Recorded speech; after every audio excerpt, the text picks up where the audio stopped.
Okay, we are live. So, hi guys, welcome to Cracku's video series. Today we will be discussing logarithms. So, as we know, this is one of the free live sessions for the IIM Bangalore UG admissions test. Like,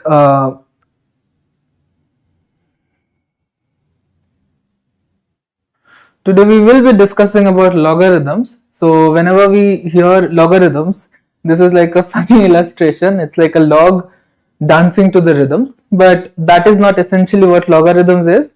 We'll today discuss everything about logarithms. We'll discuss some of the important properties. We'll discuss how logarithms came into being, like what is the essentially definition for logarithms. Then we'll go into some questions. They are, I would say, pretty decent questions. So yeah, let's get started. Okay, so before we begin, if you are here, you already know that IIM Bangalore recently launched their undergrad program. They're offering two courses, BSc Honors in Economics and one in Data Sciences. The eligibility is you should have passed class 12th and you should have had mathematics in class 12th with at least 60% marks. And for the admission, you need to qualify for both the entrance test and the subsequent interview that will happen after the entrance test. Okay, and something about the paper format. So far, we only know this much: ki the test will be for 120 minutes. It will be a computer-based test with 60 multiple choice questions, 15 questions from English, 30 questions from quantitative and data interpretation. This might include a lot of stuff like the data interpretation part will include say charts. It will include something like understanding tables, like being able to understand what is presented as data in the table. And quantitative aptitude, it might be something because syllabus followed will be class 11th and 12th. So we might be having topics like matrices and determinants. We might be having topics like, some calculus, like the differential or integral calculus. We will be covering all of that eventually. Now we are having like the starting classes essentially where we are covering up all the basics, like logarithms is one of them. It's very rare you might find like one question that is like, solely logarithms, but it is an important topic to know because it has applications in a lot of higher math. So from that point of view, this topic becomes somewhat important. And we have logical reasoning, 15 questions. That might include arrangements and data and other sets as such. There will be negative marking, 1/3. So if it's a 120 minute and 60 multiple choice questions, if it's like 1 mark per question, then 1/3 will be deducted for each wrong answer. Okay, so that's about the paper. They have not given out a very detailed syllabus yet. We are expecting them to release a question paper soon, sometime in this first week of November. So once they do, obviously we'll be upgrading our schedule as such. But that is the thing. Everything that you might require for this entrance, Cracku is providing it for free in our Cracku YouTube channel, IPMAT by Cracku. So if you're not subscribed, please go and subscribe to us. And yeah, you'll find all the videos uploaded there. So go check them out. Okay. Yeah, so we have a schedule as such. Today we will be discussing logarithms. Tomorrow's session is on linear equations. Then we have something called directions. Directions as in like if you start from one point and you take like 30 degrees north and you walk 60 kilometers and like after a lot of essentially where you are from the origin. Those kind of questions. And then we have something in VRC called fill in the blanks. Fill in the blanks and all, they will be discussed later on. So do tune in. We have had certain classes. You can check them out as well. Okay. And we have a WhatsApp group.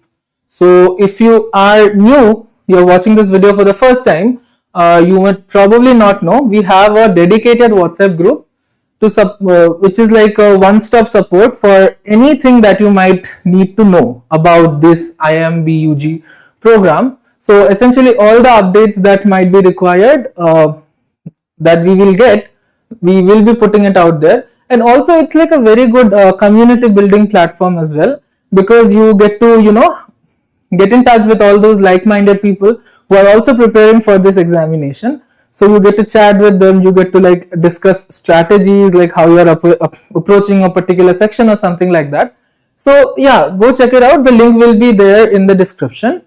Go check it out. And also we have 5 free mocks. Okay, we have 5 free mocks for the IIM Bangalore UG program. So go check them out. You can essentially get an idea to like what are the kind of questions that you might be expecting in the exam. Okay, so now let's begin with the actual class. Yeah, before getting into logarithms, let's talk about exponents. So what are exponents essentially? We all know there's something called like power, right? When we write say 2 to the power 3, we know that it is 8. How do we read it? We read it as 2 raised to the power of 3. So this 3 is called an exponent. Right? And this 2 is called the base. And this 8 is called the value, like what you receive. So exponent is defined as the method of expressing large numbers in terms of powers. That is, exponents refers to how many times a number is multiplied by itself. Yeah. So when I write 2 to the power 3, I essentially mean 2 times 2 times 2, right? 2 multiplied with itself 3 times. Pretty basic, but why are we discussing this? Because from the exponents, logarithms are very closely related. It's not like if you don't know what exponents are, you cannot really go into logarithms, because if we have something called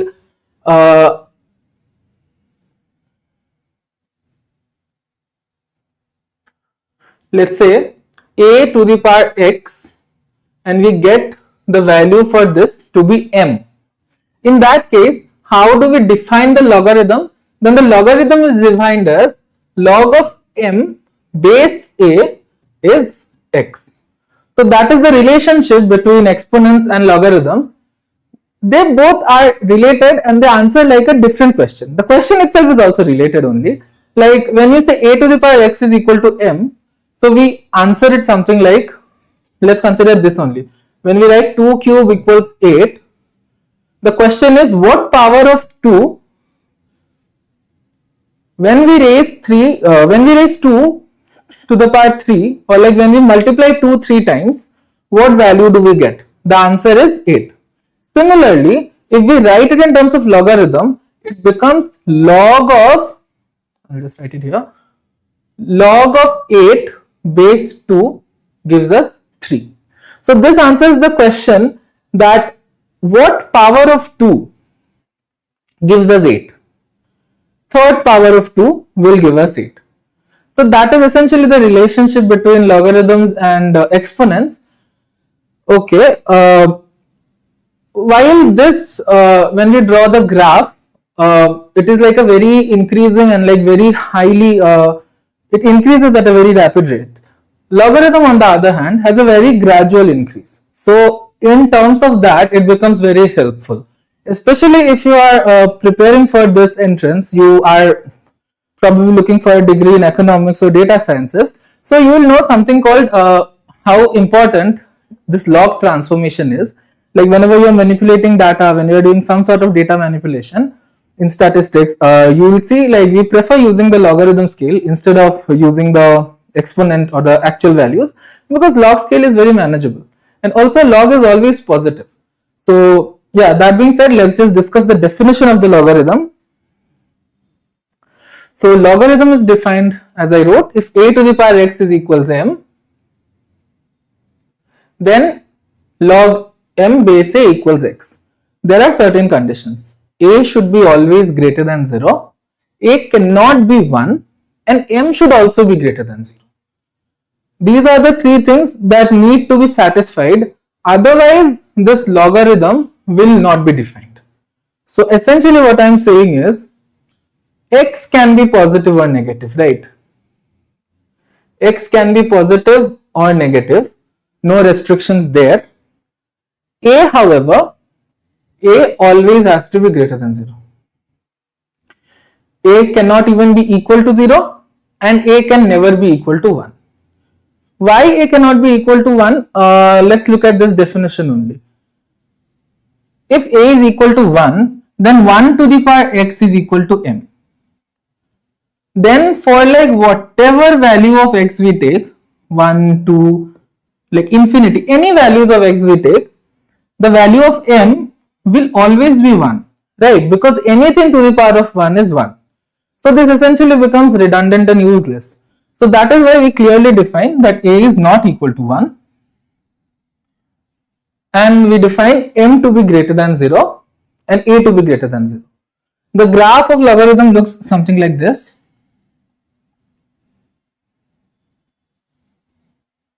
Where this is 1. At x is equal to 1, this becomes 0. So this, and then it increases. It never touches the 0 axis. It goes on and on. We call it something called an asymptote, which like never touches, but like it tends to that. Okay. I think we have the graphs on the next slide. Yeah. So this is essentially the graph for log x. If you zoom in, see, when we zoom out, it's going on and on and on. It never actually becomes 0. Like if you zoom in somewhere here,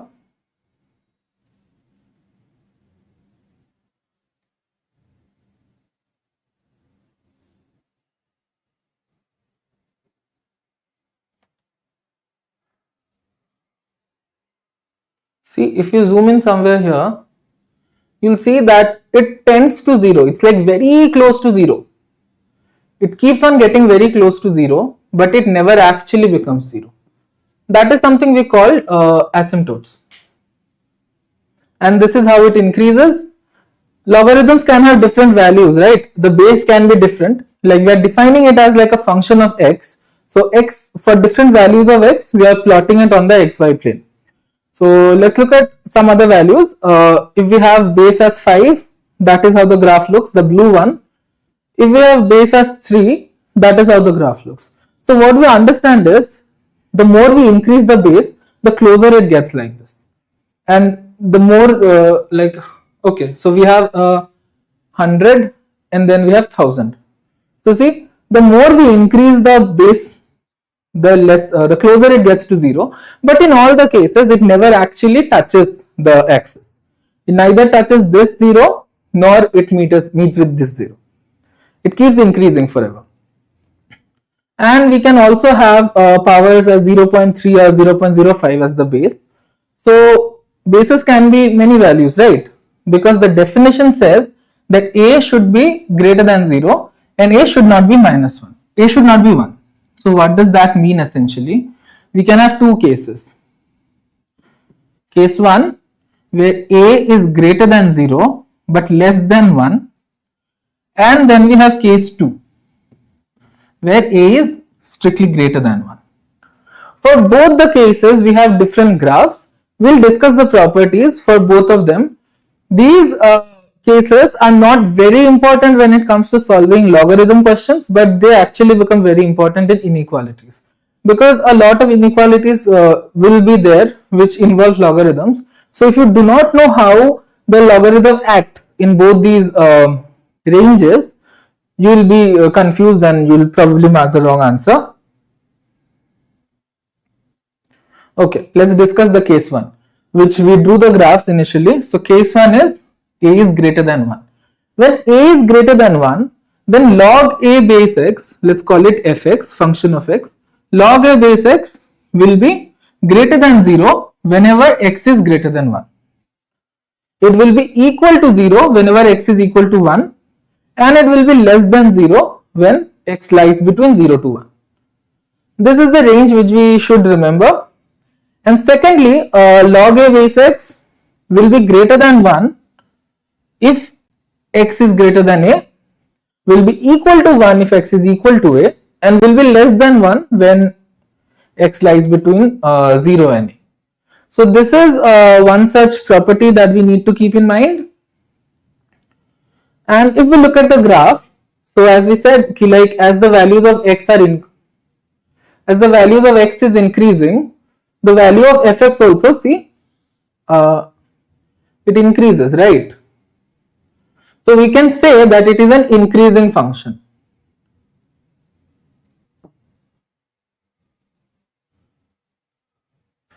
What does an increasing function mean? That if x is greater than y, then log of x will also be greater than log of y. Like if we take a point x here and if we take a point y here, where x is greater than y, right? In that case, what is the log of x? The log of x is somewhere here, which is here. Log of y is somewhere here, which translates to here, roughly. So if x is greater than y, then log of x is always greater than log of y. This is in the case when a is greater than 1. In case of a less than 1, it actually becomes ulta. So that is why the two distinctions are important, because if you consider that for every time, for every range of values, this will be the case, then that is not true. Right. Okay, let's move on to the next.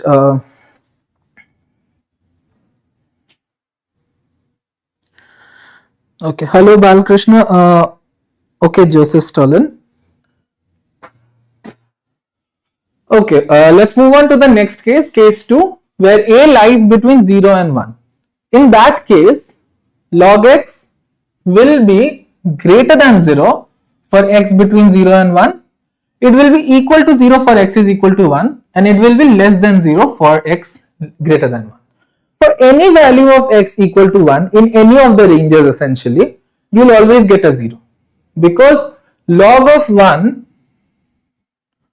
is always a 0 for any value of base, like any value 1, 2, anything you take as base, the log of 1 will always give you 0. That we'll discuss again during the properties, but then again, yeah, this log x base a will be greater than 1 if x lies between 0 and a, will be equal to 1 if x is equal to a, and will be less than 1 which if x is greater than a. Like literally the entire thing flips. Like what we studied in case 1 and what we study in case 2 are like total opposites. So that is why remembering this range is actually important. When we look at the graph for this now, when a lies between 0 and 1, like something, let's say log 0.2, right, base 0.2. This will be one such case where a is, this will be one such case where a lies between 0 and 1. In that case, the graph is like ulta. Initially, we saw the graph to be something like this. Now, the graph becomes something like this. So, what does it tell us? It tells us that the graph is decreasing in nature.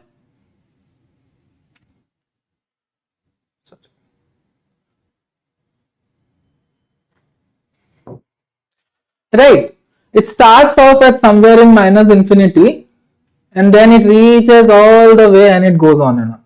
It is still an asymptote. It doesn't change that property. It's still an asymptote, but unlike the previous one, this is a decreasing function. What does a decreasing function mean essentially? It means that if we have x greater than y, that would imply log of x less than log of y. When a lies between 0 to 1. Clearly, if we look at the graph, it becomes evident, right? Let's call this point as x, and okay, greater liya. So okay, let's call this point y and this point x. In that case, log of x is this, which is somewhere here. For this, log of x is this, which is somewhere here. So you see, log of x is less than log of y. And that will be in all the cases. Like even here, if you take something, you draw the projections, you'll see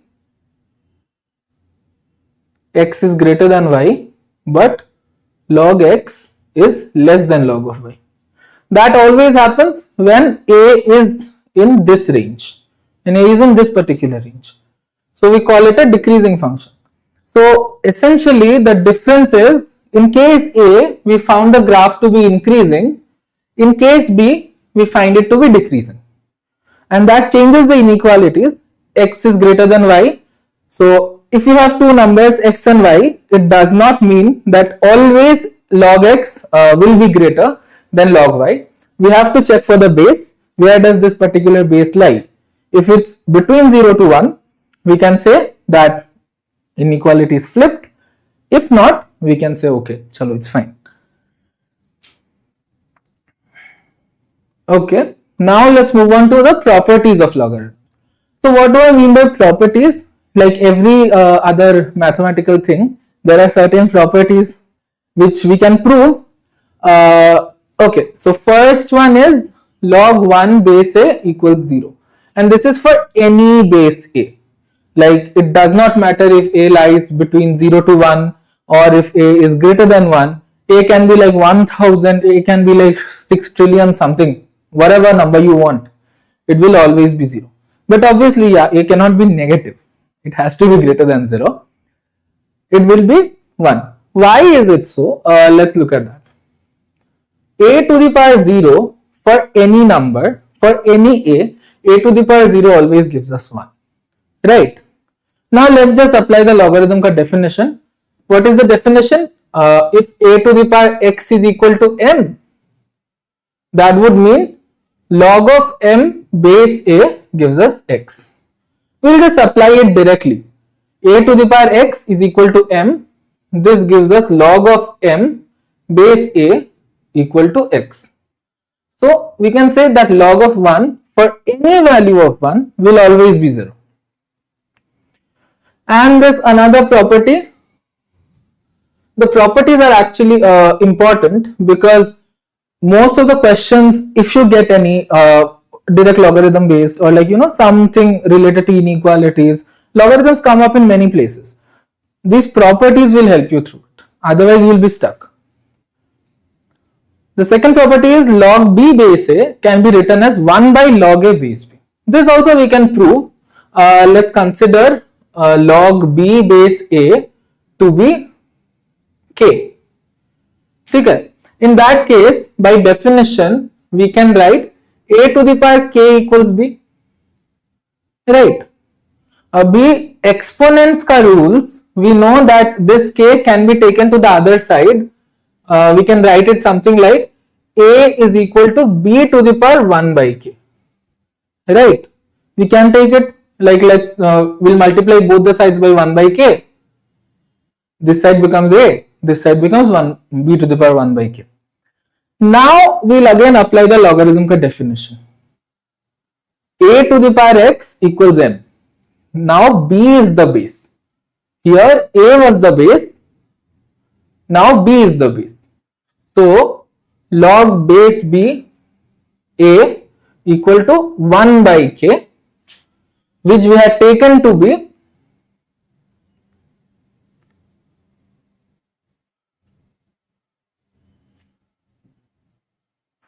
k was taken to be log b base a, 1 by log b base a. So we have this.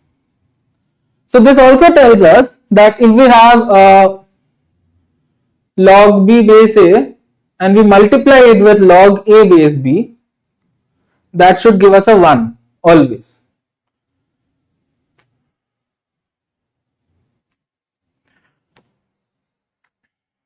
Okay, let's move on to the third property.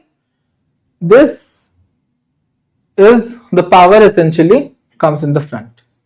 This also we can prove, but proving I don't think is very important from the exam perspective. But okay, let's try it.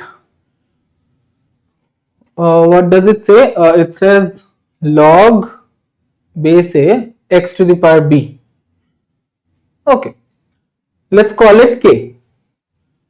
put the definition, a to the power k equals x to the power b. Right.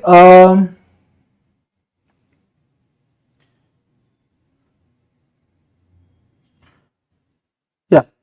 So then we can do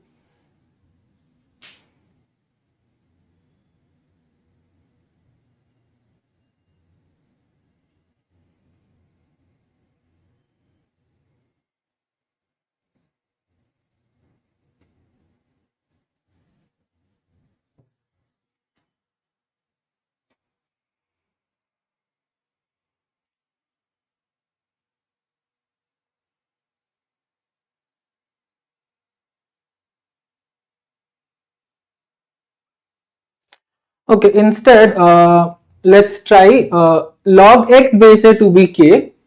In that case, we can write a to the power k to be equal to x. Okay. Then we can write a to the power kb equals to x to the power b. Right. We'll just multiply, take powers of b on both sides. This gives us this is again of the form, right? A to the power x is equal to m.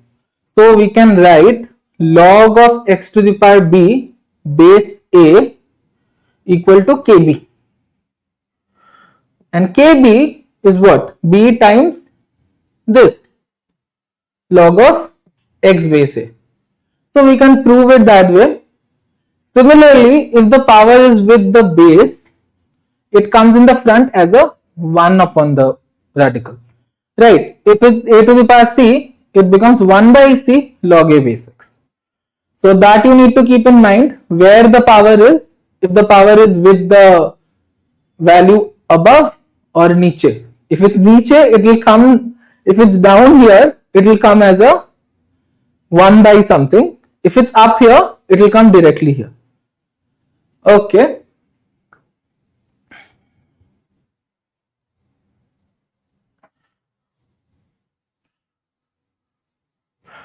Next, we have something called the product rule. Why is this called the product rule? Because in this we are essentially dividing up a product, right? So if it is log of xy base of a, then we can break it as log of x base a plus log of y base a. Let's try and establish this. Let us consider log x base a to be k1 and log of y base a to be k2. In that case, by definition, we can say a to the power k1 equals x and a to the power k2 equals y. Now we want xy, right? So the natural next step will be, let's just multiply these. So xy comes up to be a to the power k1 times a to the power k2. And when we have same bases, the rules of exponents state that we want it to be a to the power k1 plus k2. So xy is a to the power k1 plus k2. Now what we can do is again apply the definition. Let's write it a little better. Xy equals a to the power k1 plus k2. Again it's of the form a to the power x is equal to m. So we can say log of xy base of a should be equal to k1 plus k2. And what did we take the values of k1 and k2? We had assumed k1 to be log a, log x. So log of xy base a is equal to log of x base a plus log of y base a. This is called the product rule because we are essentially dividing a product into two, right? Similarly, we have one called the quotient rule also, where if it's x divided by y, then we can put it as log x base a minus log y base a. So if it's multiplication, you put a plus. If it's division, you put a minus. Okay, let's move to the next slide. Some more properties. This again is a very important property. This is called the change of base.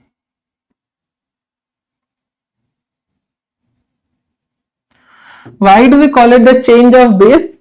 Because see, here A is the base, it changes to C here, right? For this expression, the base ultimately changes. We are essentially introducing a new base. Sometimes it happens that we are given values of certain numbers. Let's say we are given the value of log 3 base 10 is equal to 0.477. Right. Now, if in the question we are to find something like log, let's say 30 base 5, okay, log 3 base 5 divided by log 10 base 5. Ultimately, we have reached here, but the only information given to us is this one. So, how do we proceed? Tabhi we use something like this, which is the change of base. Because bases are same here, we can write it to be log 3 base 10, which will give us 0.4712. So that is the thing. The thing is, essentially, if we are not given like the particular value, we do not really know what log 3 base 5 is. We do not really know what log 10 base 5 is. But we know that because this is the expression, we can divide it up and this is the value given to us. So we can just put it in. So these are kind of some of the cases where you get to use change of base. In change of base, what happens is, if we have log b base a, we can introduce a new something. Like here we are introducing a c, so it becomes log b base c times log c base a. It's like you are opening it up with a multiplication sign, the same thing here and here. So it seems like you are just opening it up, and then this value log c base a can be written as 1 by log a base c, right? We discussed this in the previous properties that log c base a can be written as 1 by log a base c. Then you just append them together. So log b base c and log a base c. So essentially in 2 steps, you change the base for both of them. This can also be used, in cases, let's say we have something like log 5 base 3. We need to find its value. Or let's say log 2 base 3. We need to find the value. We don't really know where it is, and we don't have log table also. But we are given the value of log 2 and we are given the value of log 3. Log 2 base 10 and log 3 base 10. Then we can just apply the change of base rule and we can find the ratio. In case you have a calculator, you will see most of the calculators, if it's not a scientific calculator, if you are using logarithms, it will usually have log base 10 ka value. For whatever value, log base 10, your calculator will be able to calculate, or it will be able to calculate something called log base e, which is called natural or Napier's logarithm. So these are like the only 2 values which general calculators are able to calculate. So that is where properties like change of base comes in handy, because we don't really know values of other things, but we can express them as log base 10 or log base e using the change of base and then calculate it using the calculator. Okay, this two are also important in terms of question solving essentially. This property says b to the power log b base x gives us an x. We can prove this. Let us consider log x base b to be k. Right. So this by definition gives us b to the power k is equal to x, right? And what did we take k to be? We took k to be this big thing. So b to the power log x base b gives us x. So this is like such a simple expression, right? What some questions might do is they'll give you a combination of this, like let's put here an x square or something, and for the love of God you will not be able to figure out how to proceed. So in cases like that, these kind of formulae come in handy, where you can, or like let's say here they have given b square. So you are very confused like what to do, b square, like the bases are also not same. In that case you can like just take this 2 outside and then like solve it using that property. And the last property that we have is x to the power log y base b gives us y to the power log x base b. This again we can prove. Let's consider log y, let's consider log y base b to be k1 and log x base b to be k2.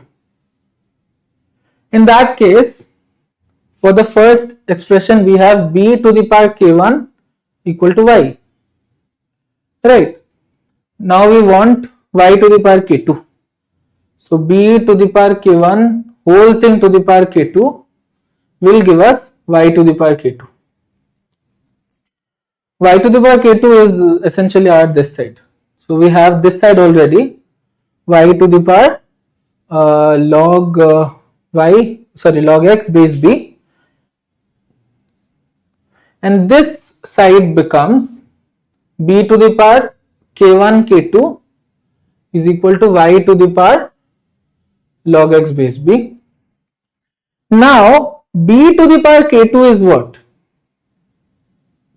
B to the power k2 is x, right? We can just switch the powers here, then it becomes b to the power k2 whole thing to the power k1 is equal to y to the power log x base b. B to the power k2 is x.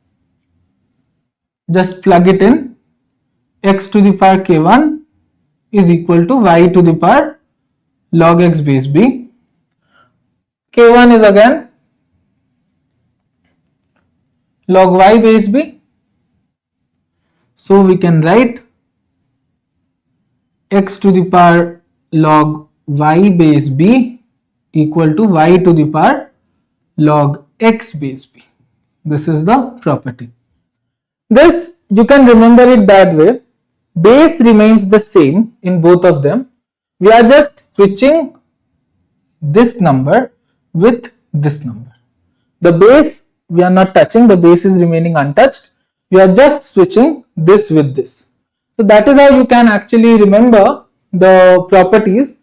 The properties are actually very important for solving questions in logarithm, because proving them is one thing, right? For proving them we can consider like transformative exponents and then solve.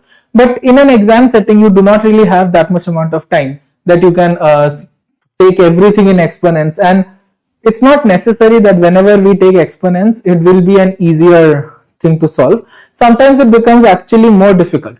So that is why we try to stick to the logarithm properties only while solving log K questions. Okay. Okay, so next we have a question.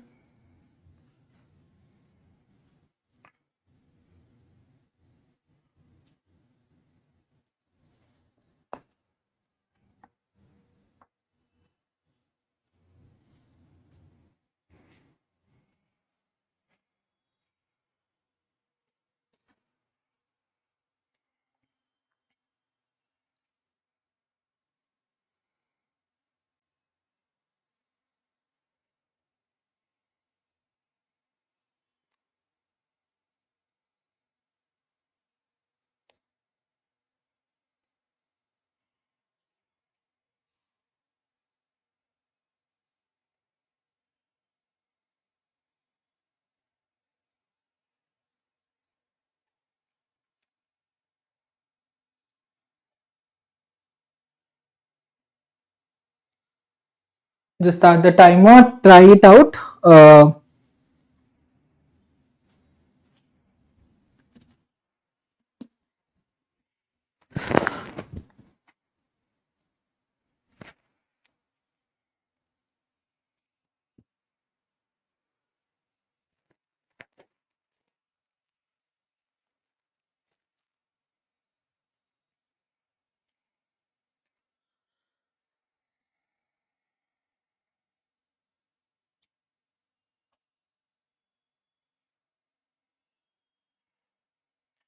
This is a very easy question in the terms ki you need to use the change of base.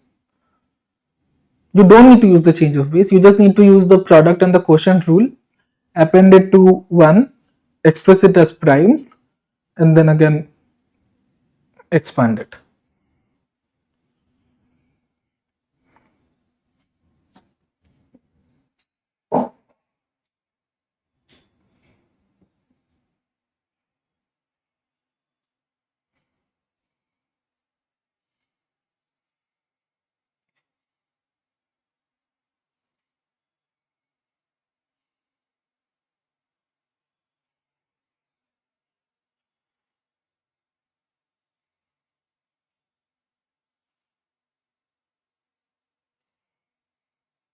Okay, so let's see how we can actually solve this question. So in this question we are given log 325 plus 3 log 4 plus minus log 455 equals x. So if no base is given, it is safe to assume that the base is 10 in any case. But if you do not even want to assume 10 here, it's still fine, because if no base is given, we can very easily assume that all of them have the same base. So how do we solve this question? We are given log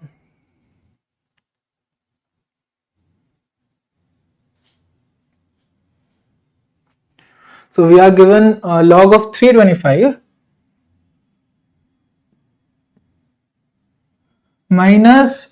plus 3 log 4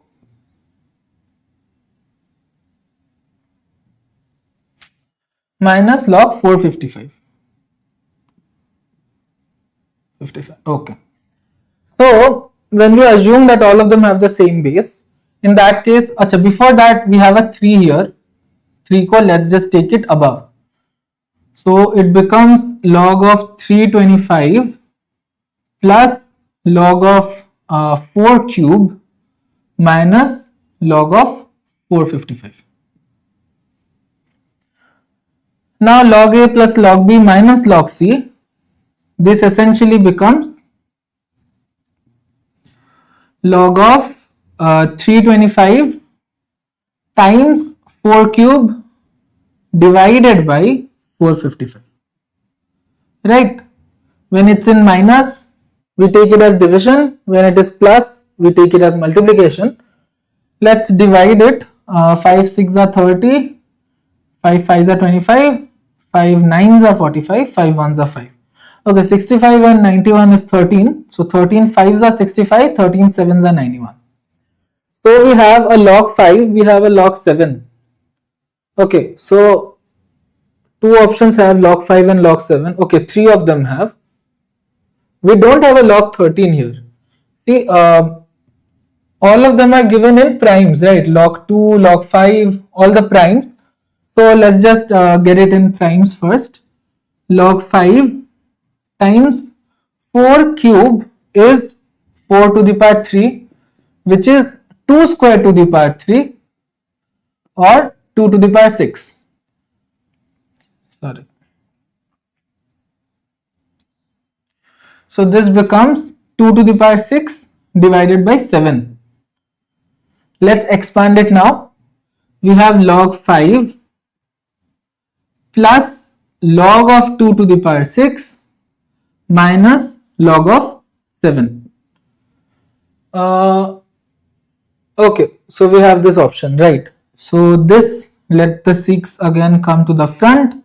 It becomes 6 log of 2 plus log of 5 minus log of 7.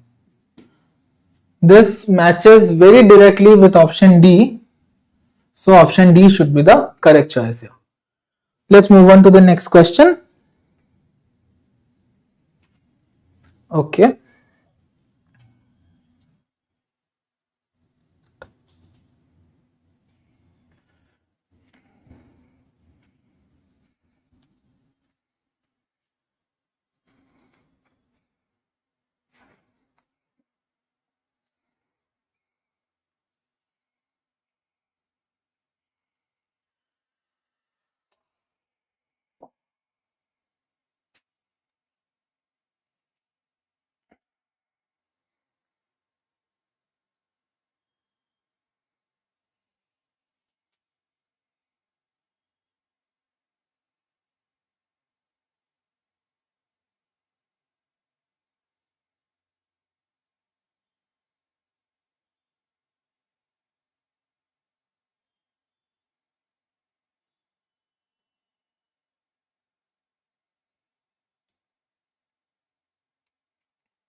Try simplifying using the properties. You will get the answer. Try expressing everything in primes. That is like one of the key strategies to solving questions like this. Like, let's express everything in primes first and then, okay.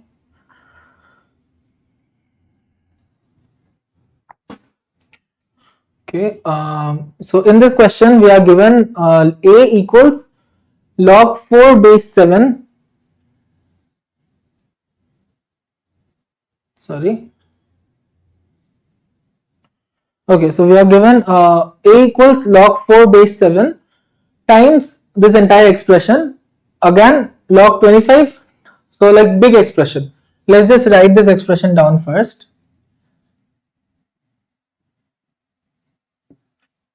Log 5 base 7 minus log 2 base 7. So one thing we notice that upar niche everywhere we have bases of 7. So we can actually use the change of base and transform it. Log 25 base 7 log 8 base 7 minus log 4 base 7. Okay, this is given to be A. First things first, let's just simplify it a bit. So log 4 base 7 can be written to be log 2 square base of 7, and 2 square we know that log a to the power x, okay, log x to the power k base a will give us k log x base a, right? This is a property which we can use here. 4 can be expressed to be 2 square and this 2 can come forward, so it becomes log 2 to the power 7 times okay, here we can also apply the quotient rule. So that tells us this will be log of base 7, 5 divided by 2. Okay. Similarly, niche we have 25. So 25 is 5 square. So the 2 can be brought front. 2 to the power log 5 base 7 and log 8 base 7 divided by this becomes log 8 by 4 base of 7. 8 by 4 is what? 8 by 4 is 2. So let's just directly write it to be 2. Now we see that, okay, we can cancel this out. The 2's get cancelled out as well.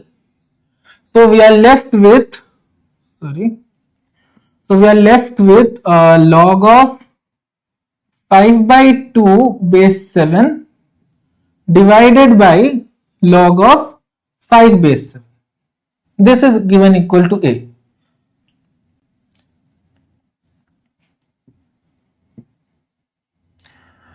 Now we can apply the change of base thing, base 7, base 7.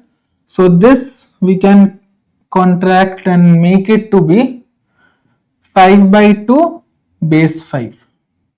Okay, so now we have A is equal to log 5 by 2 base 5.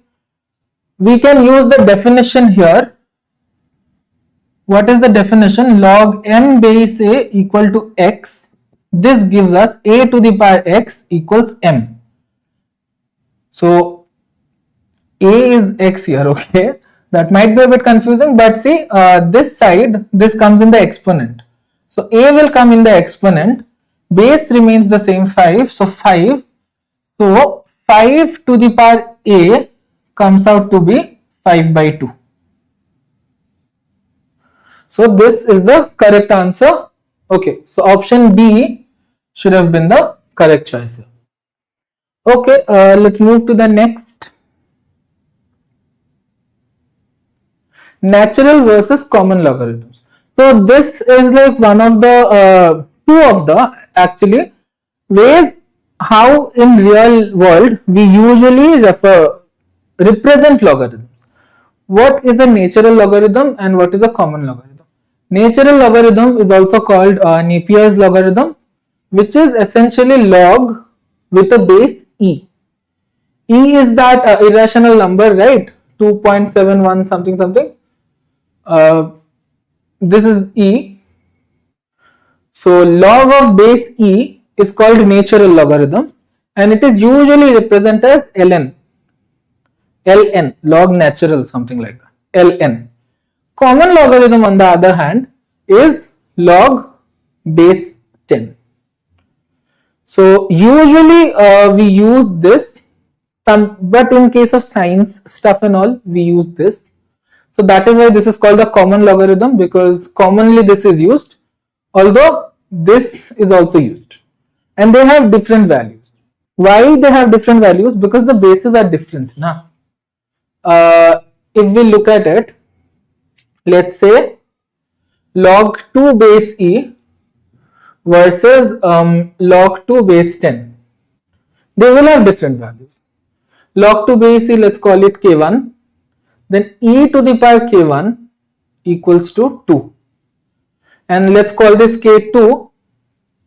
Then 10 to the power k2 is equal to 2.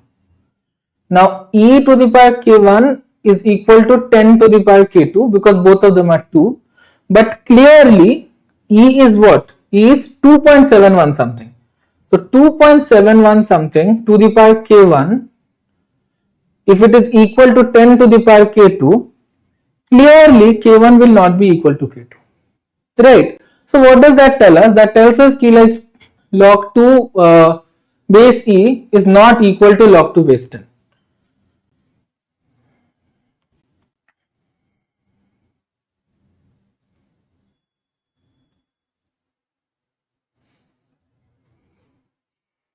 In fact, let's just note down some of the values.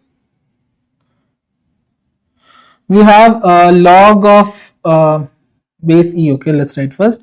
Log e base 2 is 0.693.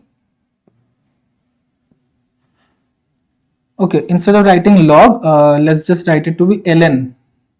Ln 2 essentially refers to log e base 2. Ln of 3 is equal to 1.0986 and ln 5 is equal to 1.609.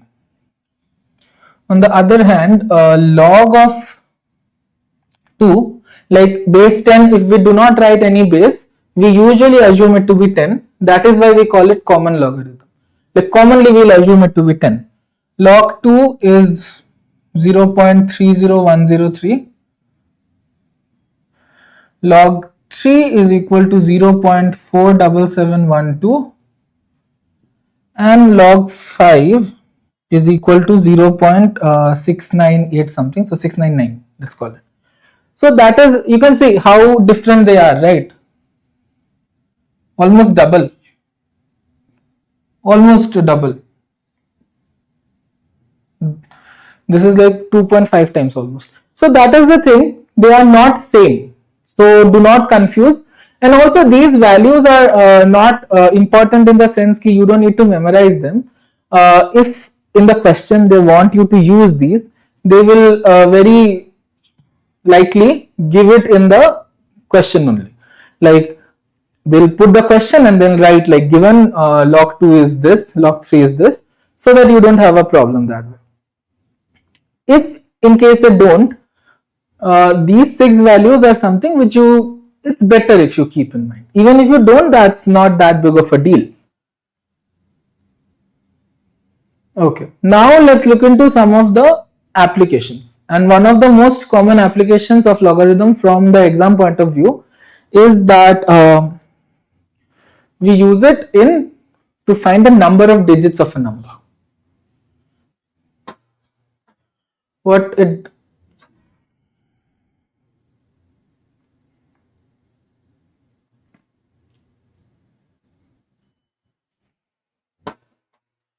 Okay, number raised to a certain power. What it means is, suppose you are given something like 2 to the power 3098.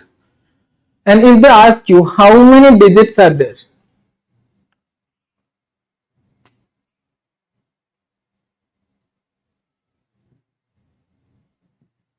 you don't essentially go on to compute this entire thing, right? That is impossible. You cannot compute this. This is like such a big number. No calculator that you have, even your PC will like shut down.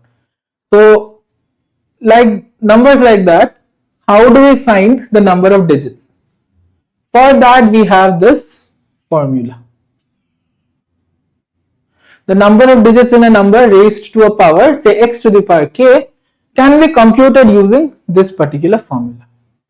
So, in this question, 2 to the power 3098, how do we find the number of digits? We can write it 1 plus, this square bracket by the way is the greatest integer function.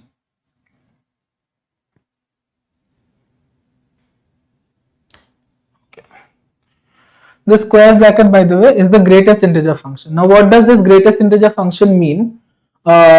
Greatest integer function means the integer which is greater than that, like the largest integer which is less than that particular value. What does it mean is, if I have say 3.156 as a value, and if I put the greatest integer function, then the value I get is 3. It's not rounding off. Why? Because if I even have something like 3.997 and I apply the greatest integer function, this will give us 3 only. What does this function mean essentially? It means that the greatest integer which is less than the given value. 3.156 say like the greatest integer which is nearest to it, before it is 3. Similarly 3.997, the greatest integer which is nearest to it, not nearest, the greatest integer which is less than it. So do not confuse it with nearest, because it does not concern nearest. It is about the greatest integer which is less than the given value.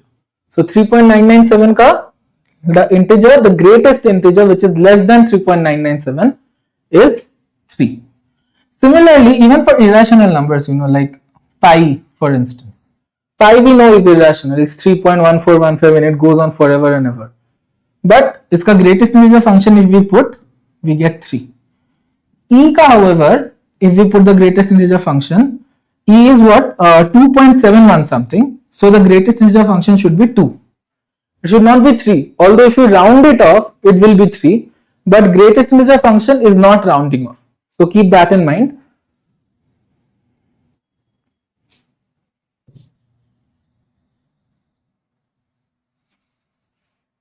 Okay, now coming back to this, how do we find the number of digits in 2 to the power 2038? X to the power k, x is 2, k is 3098. So it becomes 3098 times log of 2. Right? Then you'll have a calculator. You can use it to calculate. Let's log 2 we know is 0.30103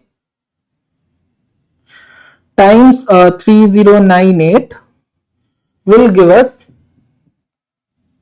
932.590 something something.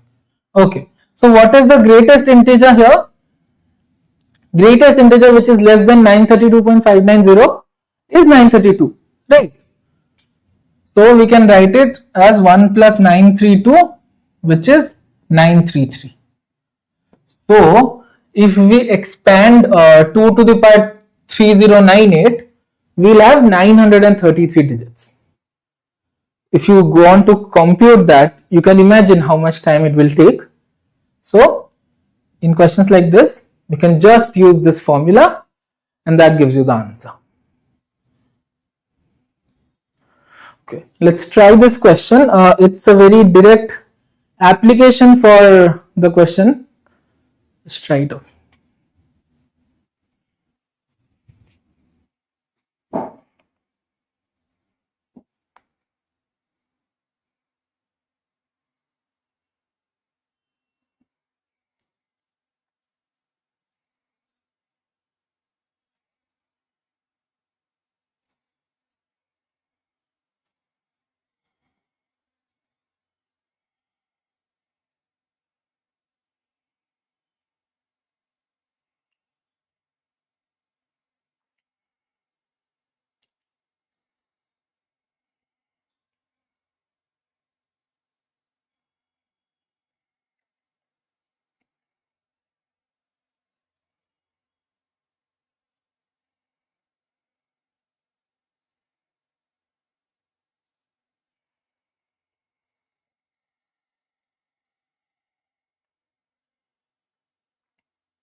Okay, let's try out this question. So the question reads that the number 2 to the power 2024 and 5 to the power 2024 are expanded and the digits are written out on consecutively on one page. Okay, total number of digits written. So it's like 2 to the power 2024, some digits. After that, we are writing 5k digits. So how many will be the total digits? The number of digits in 2 to the power 2024 plus the number of digits in 5 to the power 2024. Right. So we can calculate both of them individually and then we can, just sum them up. So let's try this. 2 to the power 2024 ka number of digits will be 1 plus greatest integer function 2024 times log 2. This will give us 0.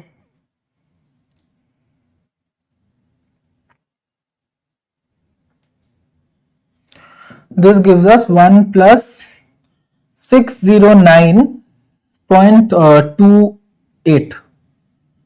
So the greatest integer will be 609. This is 610.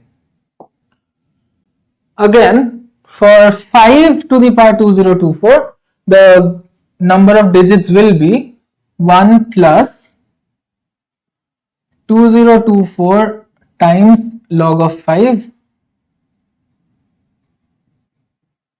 1 plus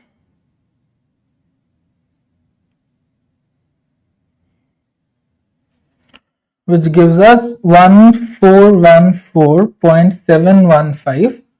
So the greatest integer is 1414. So we get 1415. So 2 to the power 2024, if we expand, we get 610 digits. And again 5 to the power 2024, if we expand, we get 1415 digits. So that means how many digits will be there in total? In total there will be 1415 plus 610, right? This gives us, so if we write it on paper, we get a total of 2025 digits. So okay, option B is the correct choice here.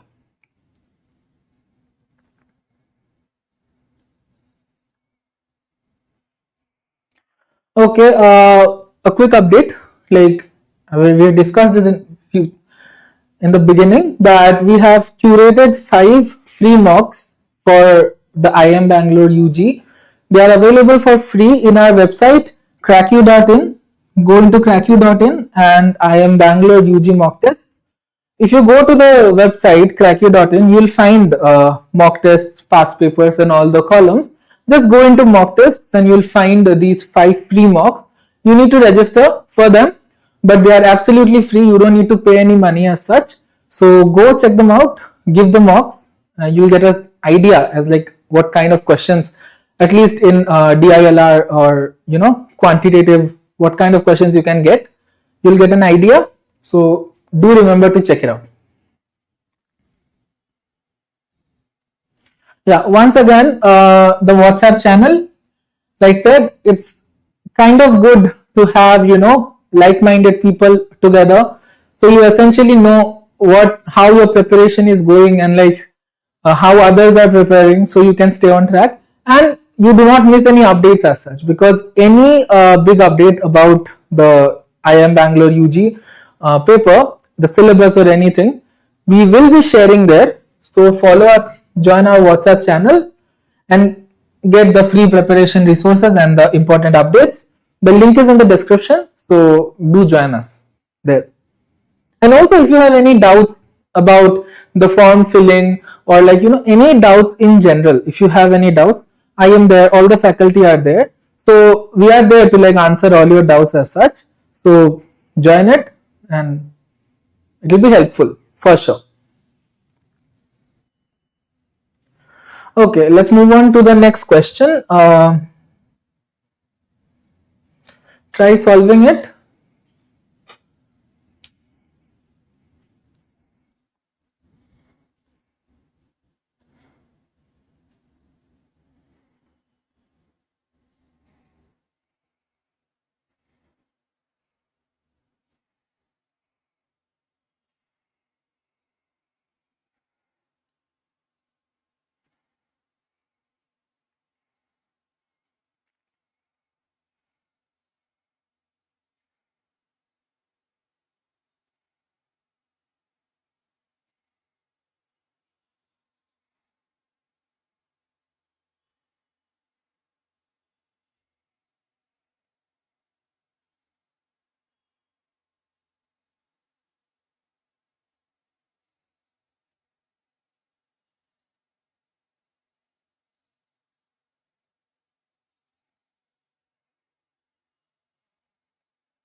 Try applying the definition again and again to like remove the basis, and then you will end up with a equation which you can solve for x.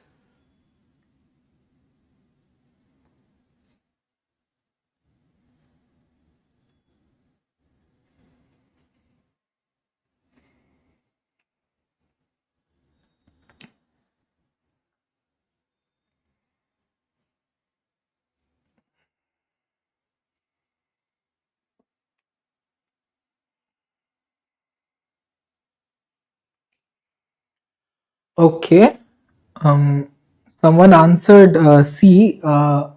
let's see if it's correct or not. So we are given this equation, log base 25, 5 plus log 3, 1 plus, okay, this entire thing, this is equal to half. Half is given.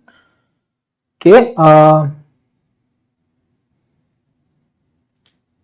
Okay, let's just write the equation again.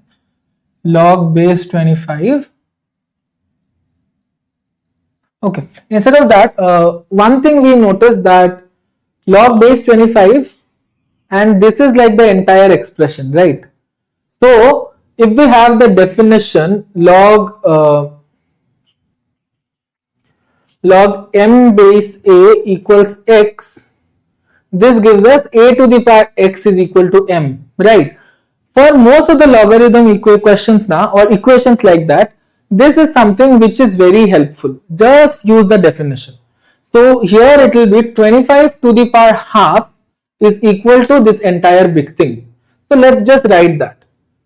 25 to the power half is equal to 5 log of 3, log base 3, 1 plus log base 3, 1 plus 2 log x base 2.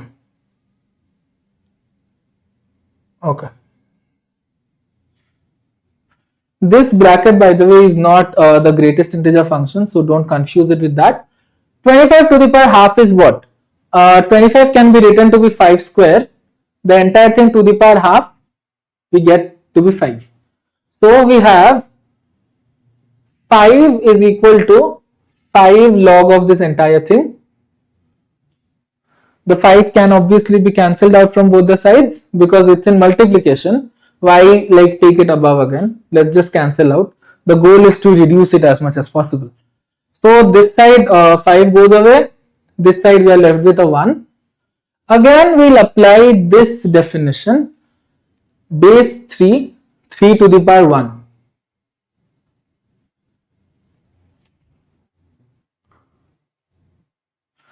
So again applying the definition, we'll have 3 to the power 1 is equal to this entire expression, which is 1 plus log of base 3, 1 plus 2 log x base 2. Okay. 3 to the power 1 is 3. This 1 can come the other side, so it becomes 3 minus 1, and 3 minus 1 gives us 2. Again we can apply the logarithm ka definition, which will be 3 to the power 2. So 3 to the power 2 gives us 1 plus 2 log x base 2. 3 square is 9. 9 minus 1 is 8. And this we can cancel out. 2 4s are 8. So we are left with 4 is equal to log x base 2. Finally, we'll apply the logarithm ka definition again. So we get 2 to the power 4 is equal to x. So 2 to the power 4 is what? 2, 4, 8, 16. So x ka value is 16, which is option B. This should be the correct choice. It's not 2, Aditya. Okay, let's move on to the next question.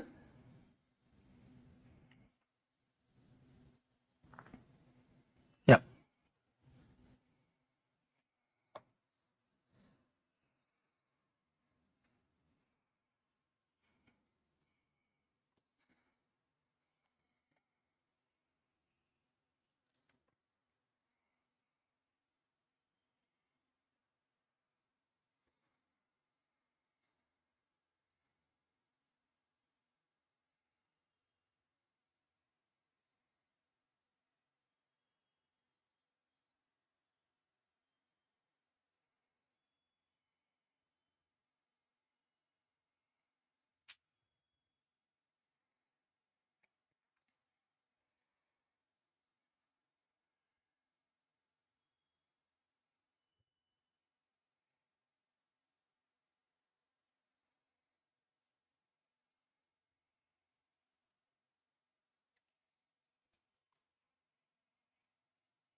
Okay, for this question, let's keep in mind that this power is not a power for this, right? What I mean is, if I write log of x to the power 1, log of x to the power k base a, then we can write it to be a k log x base a, है ना? But if I have something like log of x to the power a whole to the power k, it means we are essentially multiplying log of x base a k times.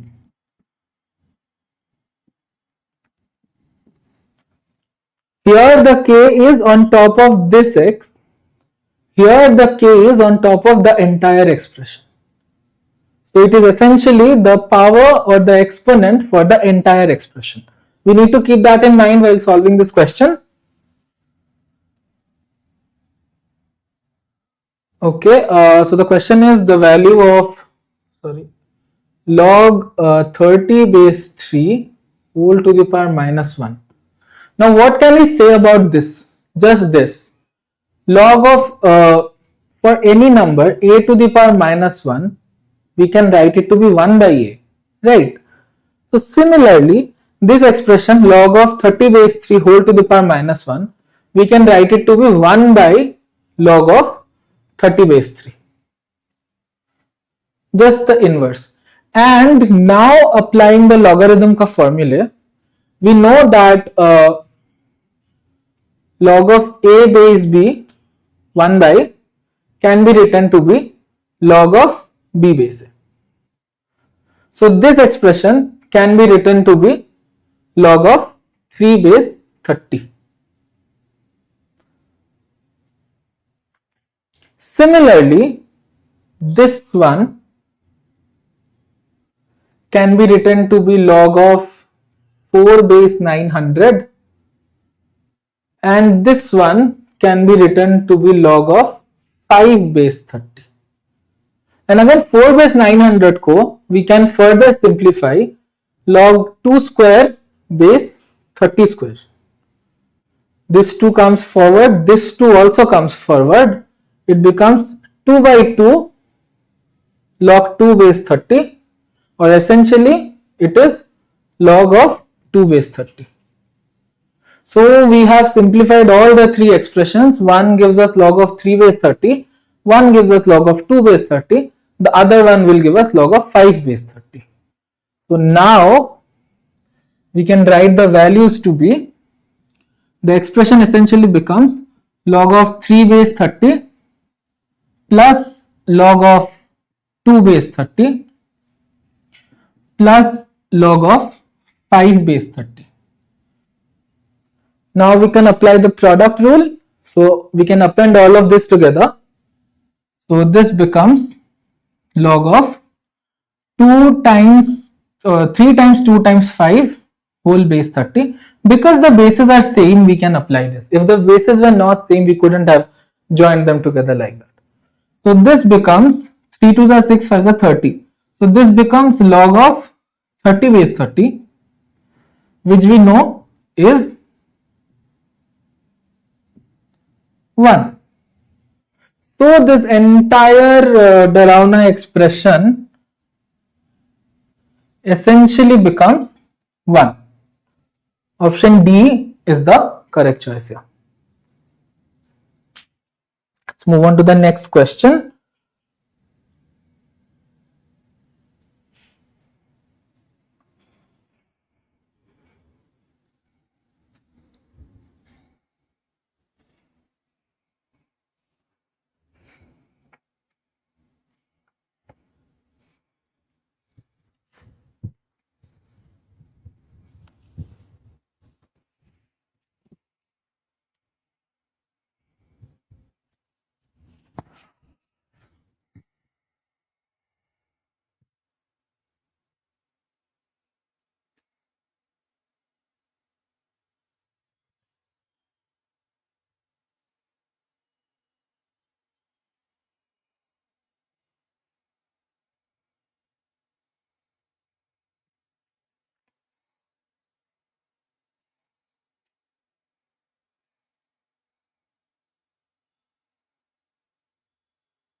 Okay, so let's look at this question. So in this question we are given y equals a plus b log base e to the power x, and we have to identify which of this is true. We have an x to the power b here, so we can begin by taking the x to the power b, like taking b above x. So y equals a to plus b log x base e.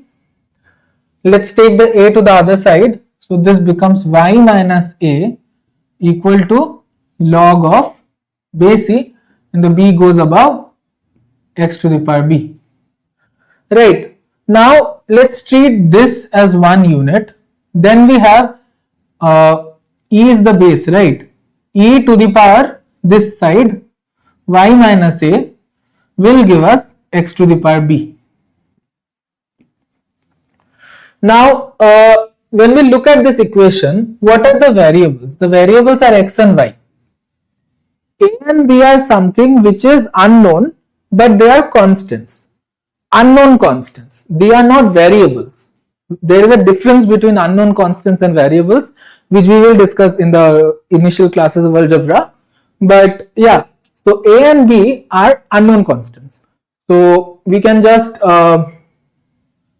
e to the power y by e to the power a. Why? Because this is negative, so this comes down, and this e to the power a, we know e is a constant. E is, we discussed 2.71 something. E to the power a will also give us some value. So this is some constant, let's just call it k. So we can write it here. Uh, e to the power y divided by k gives us x to the power b, or e to the power y is equal to k times x to the power b. This tells us that e to the power y, which is a variable, because y is a variable, x is also a variable. This is a constant. So this tells us that e to the power y is proportional to x to the power b. They are like directly related. E to the power a is a positive quantity because e is always a positive quantity. E is 2.71 something. Whatever value of a is, e to the power a is always a positive quantity. So we can say that these are directly proportional. E to the power y is proportional to x to the power b. Okay, so this is the correct choice.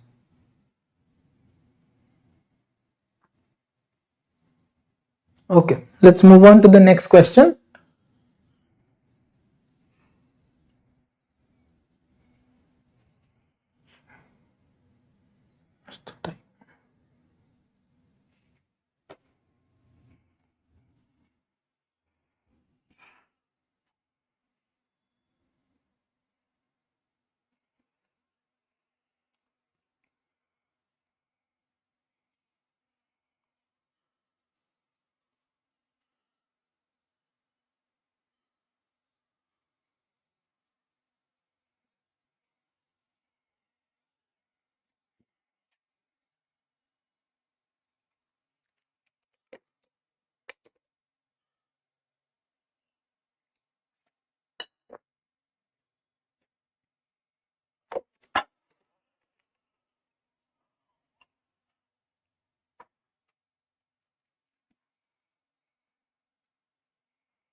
Okay, so in this question, we'll use that property which is a to the power, okay, or rather x to the power log b base y is equal to y to the power log b base x. The base remains same, just this and this are interchanged. Why we are using this? Because in the question we have something 4 and we have a 2 here. So if it were something log 2 base 4, we could operate something on it. Similarly here also we have 9 and 3. If it were 9 above here, we could operate something. So that we will do. So this expression, let's consider this first. 4 to the power log 2 base x, this will become x to the power log base 2 4, and log 4 is what? Log 4 is 2 square. So 2 square we can write it to be 2 square, and this 2 can come in the front, and log 2 base 2 is 1. So essentially this expression becomes x squared. So this entire expression essentially becomes x squared.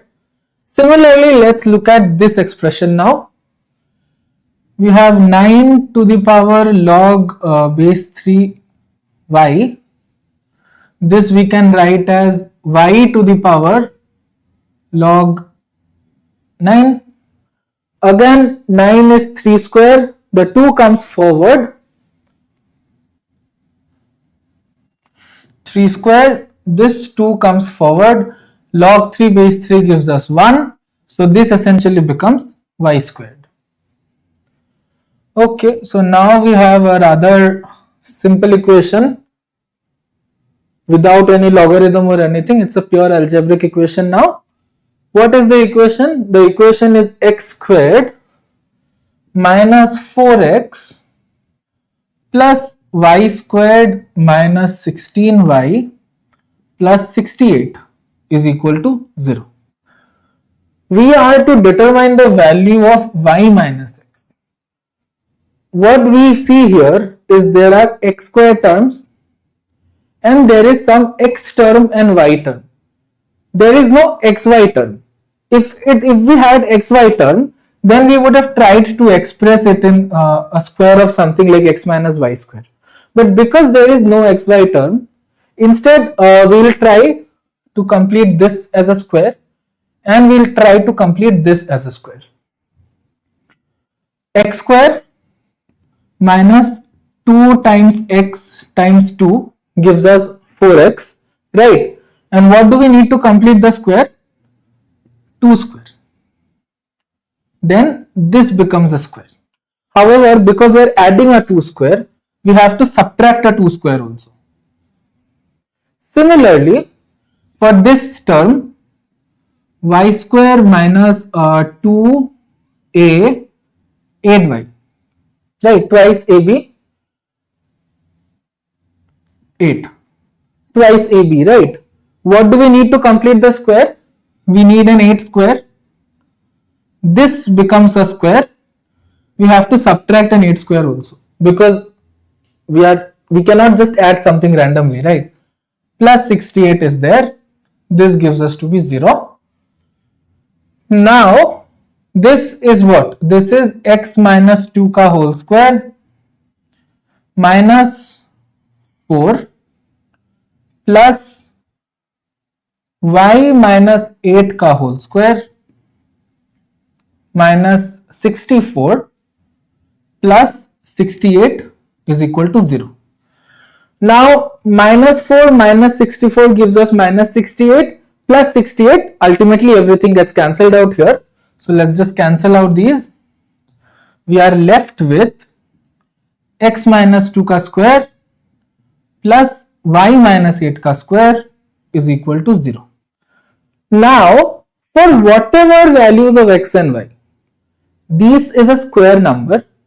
this is another square number, and sum of two square numbers can never be 0 unless both the numbers are 0. I mean, like even if you take minus 1 ka square, this also becomes 1, right?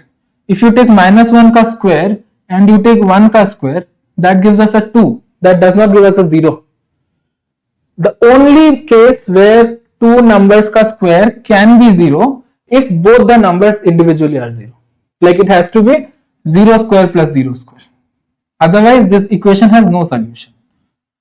So we can say that x minus 2 is also equal to 0 and y minus 8 is also equal to 0.